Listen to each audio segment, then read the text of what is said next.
संजय बूधिया जी भी हमारे साथ हैं क्योंकि आप एक्सपोर्ट्स एंड इंपोर्ट्स कमेटी के मेंबर हैं। तो जो अभी डील ऑफ डील्स साइन हुई यूरोपियन यूनियन के साथ, क्या वो काफ़ी है इंडिया के एक्सपोर्ट्स इंपोर्ट्स को बेहतर बनाने के लिए कम से कम इन 27 देशों में, या फिर आज का बजट भी आपके लिए कुछ सकारात्मक लेकर आया है? 5 टेकअवेज आपके सेक्टर के लिए। देखिए, एक्सपोर्ट क्षेत्र में मैं आपको पहले टेकअवेज की बात बता रहा हूँ। नंबर 1, ये जो इनलैंड कंटेनर मैन्युफैक्चरिंग की बात की गई, कॉम्पिटेटिव कंटेनर मैन्युफैक्चरिंग, उसके लिए 10,000 करोड़ रुपए का प्रोविजन किया गया है। उससे काफ़ी सहूलियत मिलेगी क्योंकि कंटेनर की एक बड़ी समस्या होती है। तो indigenous container manufacturing is a very big step. Number 2, SEZ special economic zone, जो कि हमारी कैपेसिटी वहाँ पर अंडर यूटिलाइज्ड है, अनयूटिलाइज्ड है, उसको इमीडिएटली कैसे यूज में लाया जाए, उसमें गवर्नमेंट ने आज अनाउंस किया कि DTA में आपकी सेल हो सकती है। That is a very big step. इसके अलावा कस्टम्स के अंदर में उन्होंने आपको ऑथराइज किया है कि as a AEO authorised economic operator, मतलब आपके ऊपर सेल्फ रिलायंट, अगर आप इस्टेब्लिश मैन्युफैक्चरर हो, एक्सपोर्ट कर रहे हो, आपके ऊपर कोई काला धब्बा नहीं है, तो आप सेल्फ सर्टिफाई करके आप अपना माल बेच दो। सेम वे इंपोर्ट के लिए आपको बिल ऑफ एंट्री फाइल नहीं करनी है, आप अपना माल निकाल के ले जाओ। देखिए, बिजनेस और इंडस्ट्री में क्या होता है, समय की कीमत होती है। जब आपके पास अपना समय बच रहा है, वैल्यूएबल टाइम बच रहा है, तो मीठा खाने का दिन है आपके सेक्टर एकदम के लिए। 100%। आप एक के बाद एक सिर्फ अच्छी चीजें बताते जा रहे हैं। आपने 5 पॉइंट पहुंचे, मैंने जो बताया आपको बता दिया। समझ नहीं पा रही हूँ कि ये जो है कहाँ जाकर ये सिलसिला रुकेगा। नहीं, आपने तो 5 बोले थे, तो मैं 5 में पहुंच रहा हूँ। तो ये है। देखिए मैडम, अभी आज की जो सिचुएशन है, प्राइमरली जो बोलते हैं ग्लोबल हेडविंड्स बोलिए, ट्रेड टेंशन बोलिए, ट्रेड टैरिफ बोलिए, सब जो सिचुएशन चल रही है, उसके बावजूद 9 महीने में हमारा जो मर्चेंडाइज एक्सपोर्ट है वो लास्ट ईयर से 2.6% ज़्यादा हुआ, स्पाइट ऑफ दैट। तो अगर हमारा अमेरिका के साथ जो पैक्ट जल्दी होना चाहिए, तो सब लोग वेट कर रहे हैं। काफी आशावान है। अभी तो यूरोपियन यूनियन के साथ ही हुआ है, आप अमेरिका वाला भी सोच रहे हैं? क्योंकि इसका इफेक्ट सर कब दिखेगा यूरोपियन यूनियन वाले का? क्योंकि कहा जा रहा है कि तुरंत तो आता नहीं है, इसका एक रिपल इफेक्ट होगा, तो वो कब तक होगा? जैसे पहले भी कहा गया है कि जो भी पॉलिसी अनाउंस होती है, कोई ओवरनाइट तो कुछ नहीं होता है कि आपका ये आपने जादू का डंडा चला दिया और स्टार्ट हो गया। तो इट टेक्स इट्स टाइम, पर अल्टीमेटली जब आप सही दिशा में आप जा रहे हैं, पर जॉब्स क्रिएशन के लिए सही दिशा में। देखिए, एम्प्लॉयमेंट, हम जो बोलते हैं कि export is the engine for employment, job creation, ultimately export का बहुत बड़ा क्षेत्र है। तो आज भारत का सबने मान लिया है कि हम जो हाई टेबल पे बैठे हुए हैं, ये तो अभी शुरुआत हुई है और हम चाहते हैं कि स्कोर तेजी से बढ़ाया जाए। ये तो बस शुरुआत है। मीनाक्षी जी भी हमारे साथ जुड़ी है। मीनाक्षी जी, एजुकेशन सेक्टर, ये सेक्टर वो सेक्टर है जहां पर अभी भी स्किल्स का बहुत ज्यादा अभाव है, खासतौर पर ग्रामीण क्षेत्र। वहां पर हम लोग इलेक्शन कवरेज के लिए भी जाते हैं, बेसिक मिनिमम रिक्वायरमेंट्स नहीं पूर्ण होती हैं। खासतौर पर शिक्षक हैं, उनमें शिक्षा का अभाव है और वो एजुकेशन इम्पार्ट कर रहे हैं। ऐसे स्किल सेंटर्स कब तक इन Tier 2 Tier 3 तो आप छोड़िए, बहुत जो निम्न स्तर के गांव जहां पर बिजली भी नहीं है, वहां तक कैसे पहुंचेंगे? तो यहाँ पे 2-3 चीज़ों का हमें ध्यान रखना चाहिए। वन इज़ दैट ये बजट एक ह्यूमन कैपिटल पे कॉन्सेंट्रेट कर रहा है, और ये रिफॉर्म्स और ये return on capital we will see in a couple of years, because these things require time. The 2 or 3 sectors or the importance what the FM has dealt upon is mental health, nutrition, sports. You will find that if we were to work on these 3 or 4 aspects, which is about human development, we are going to have a better return on the investment, which is about skilling, which is about human beings. So the return will have a better resilience of workforce coming into the system. We will have a better healthy kids growing up to come in the job market. So that's one. Second is that we must, and government has proposed a digitization campaign, which is one way of making the rural area, which you are saying that there are no teachers, this is one way of integrating them. Because if we were to do this, with broadband facility, the kids at the rural areas will be also benefited with the same content, which we can. 1,39,289 crore का आवंटन हुआ है education sector में। Correct. So but ये एक concurrent list में है, and government is trying to move from just a budget outlay to a outcome related budget, but that you will have to give time for the government to overcome this. But saying this, कोई एक ऐसी चीज जो आप उम्मीद कर रही थी इस बजट में और नहीं हुई है? जो ये उम्मीद थी कि जो to overcome the drop out rates school से वो ये शायद थोड़ा नहीं हुआ है जिस तरीके से हम लोग ने सोचा था, because value proposition to the school. Budget में उसका किस तरीके से प्रोविजन होता है कि आपके school skilling we should have done, उनको इंसेंटिवाइज करना पड़ेगा। टीचर के स्किलिंग की जरूरत होगी, टीचर एब्सेंटिज्म पे हमें कुछ करना चाहिए था। So these are the few points which the government should have touched upon, especially at the secondary school level. ठीक है। मैं प्रश्न पूछूं?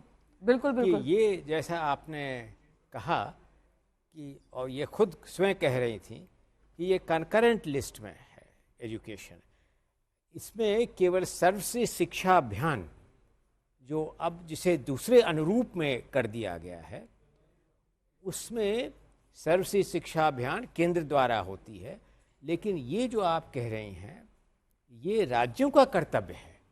अभी आज 16वें वित्त आयोग की अनुशंसा आज प्राप्त हो गई है। मुझे गर्व था कि 15वें वित्त आयोग जो अभी तक चल रहा है और 2 महीने और चलता रहेगा, वो उन्होंने अपनी अनुशंसा दे दी जो सरकार ने स्वीकार की, लेकिन जो कह रही हैं वो सकारात्मक सुझाव है।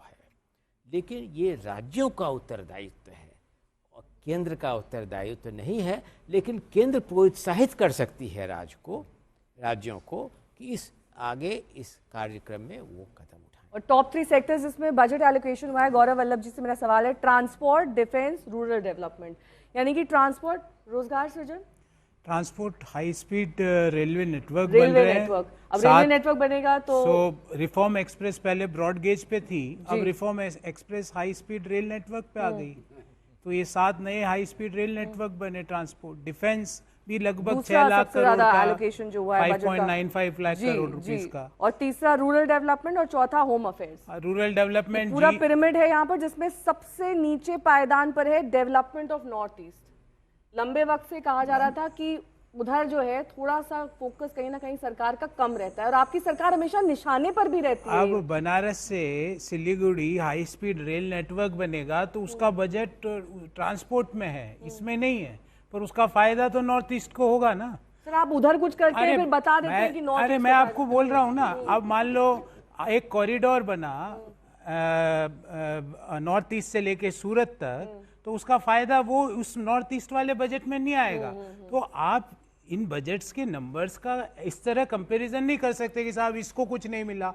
अरे मैं बता रही हूँ कि सबसे निचले पायदान पर डेवलपमेंट ऑफ मैं ये बता रहा हूँ, पर नॉर्थ ईस्ट में जिस तरह से रेलवे का जाल हो, भले सड़कों का जाल हो, उसका जो बजट है वो ट्रांसपोर्ट में आ गया। तो आपने वेस्ट बंगाल और तमिलनाडु को भी दिया, वहां पर चुनाव आ रहे हैं, वहां पर आपने जो है हाई स्पीड रेल कॉरिडोर बनाने की बात कर दी, वहां पर आपने कहा कि integrated east coast industrial corridor भी बनेगा, वहां पर आपने कहा कि फ्रेट कॉरिडोर भी बनेगा। फिर तमिलनाडु पे आ जाते हैं, आपने कहा कि वहां रेयर अर्थ कॉरिडोर बनेंगे, उसमें केरला तमिलनाडु दोनों राज्य शामिल हैं। Bird watching will be developed on public lake along the borders of Tamil Nadu. तो अब तो ये बात हो गई, टूरिज्म मेरी बात तो सुनिए, आप कॉरिडोर भी वहीं बना रहे हैं जहां चुनाव है। 5 जिन राज्यों में चुनाव है, भारत की 30% 25% आबादी वहां है, तो निश्चित रूप से 25% 30% बजट वहां एलोकेट हो गई।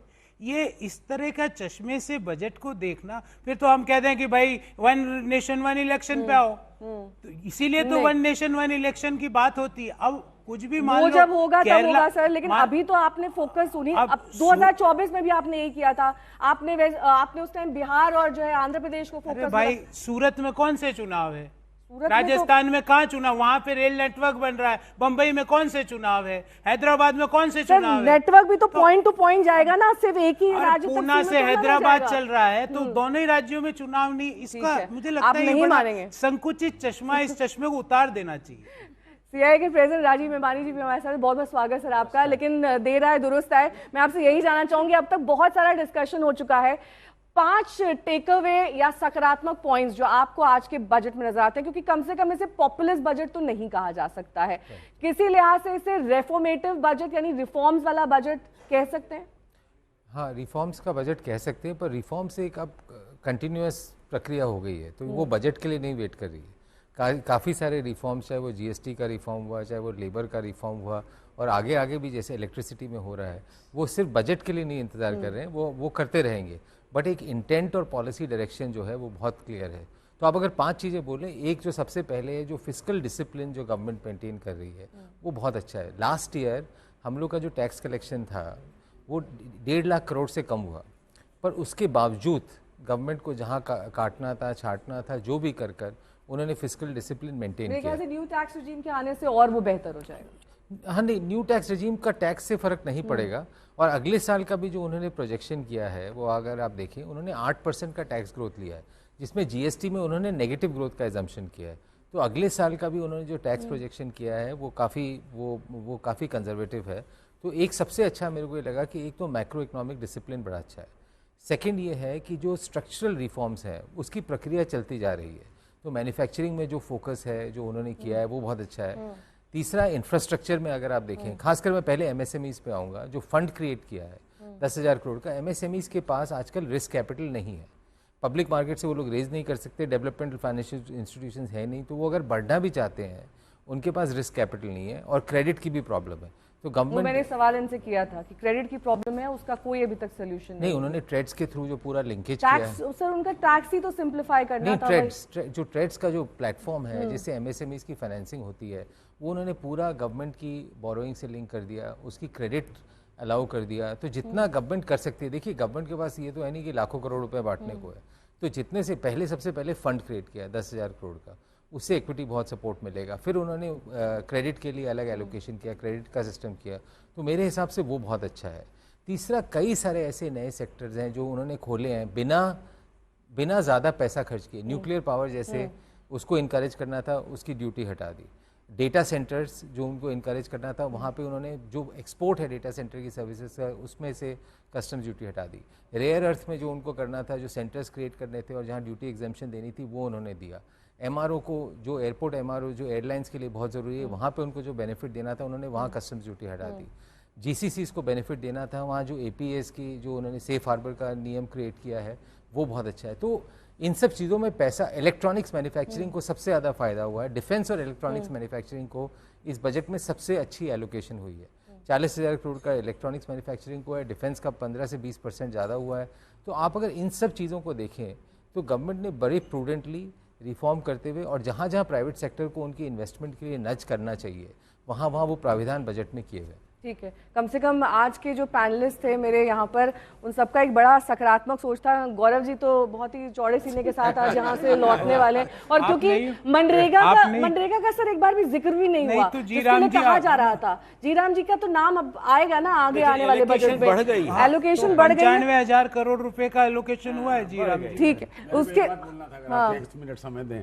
1 मिनट नहीं सर, 20 सेकंड में खत्म करना पड़ेगा। इस बजट में पहली बार मेंटल हेल्थ को टच किया गया, और वो बहुत बड़ा सब्जेक्ट है। मेरी खुद की बेटी मेंटल हेल्थ चैलेंज है, उसकी कोई बात नहीं करना चाहते हैं, मतलब वो अंडर द कारपेट रखते हैं। चलिए, ये बड़ी अच्छी बात आपने कही। इसी के साथ मेंटल हेल्थ के साथ साथ एल्डरली की केयर, क्योंकि बहुत बड़ी तादाद में हमारी पॉपुलेशन एजेड हो रही है, उनके लिए भी वो मेंशन हुआ है, प्रोविजन हुआ है। तो आई थिंक ये डायरेक्शन तो सही है हर जगह, बट ये मतलब जो कहते हैं ना बिग बैंग और बिग टिकट आइटम एक टाइम नहीं अनाउंस हुआ हेल्थ केयर के लिए। That's all. बहुत बहुत शुक्रिया आप सभी का इस खास पेशकश में शामिल होने के लिए। लेकिन चलते चलते आपको बता दें कि उद्योग जगत कैसे इस बजट को देख रहा है। हमने खास बातचीत की है सेंचुरी प्लाई के एग्जीक्यूटिव डायरेक्टर केशव भजंका जी से, सुनिए। वित्त मंत्री ने जो किया है फिस्कल प्रूडेंस और साथ साथ में investment in India, long term investment in India, दोनों को अचीव करना एक बहुत मुश्किल काम है, लेकिन वित्त मंत्री ने ये बहुत बढ़िया तरीके से किया है। आज के दिन फिजिकल डेफिसिट टारगेट को 4.3% पे ले आना फॉर द करंट ईयर, ये एक बहुत महत्वपूर्ण स्टेप है। दूसरा, आज जो चेंजेस हम देख रहे हैं कि 12 लाख करोड़ से अधिक इंफ्रास्ट्रक्चर के ऊपर एक्सपेंडिचर होना, ये हमारी इकोनॉमी के लॉन्ग टर्म ग्रोथ के लिए एक बहुत बड़ा और बहुत महत्वपूर्ण स्टेप है। और मुझे लगता है कि इसके इम्प्लीकेशन हमारे सिर्फ करंट नहीं लेकिन फ्यूचर जनरेशन्स के ऊपर भी आएगा। और आखिर में जो ट्रेड वॉर इंडिया के अगेंस्ट में चल रहा था, जो इंडिया के ऊपर प्रेशर आया है, उसको न्यूट्रलाइज करने के लिए जो की सेक्टर्स है, चाहे वो फार्मा हो, चाहे वो टेक्सटाइल्स हो, जहाँ पे एम्प्लॉयमेंट होता है, जहाँ पे हमारी एक्सपोर्ट बेस काफ़ी स्ट्रांग थी लेकिन इम्पैक्ट हुई है, इन सभी में मुझे लगता है कि गवर्नमेंट ने बहुत इम्पेटस दिया है।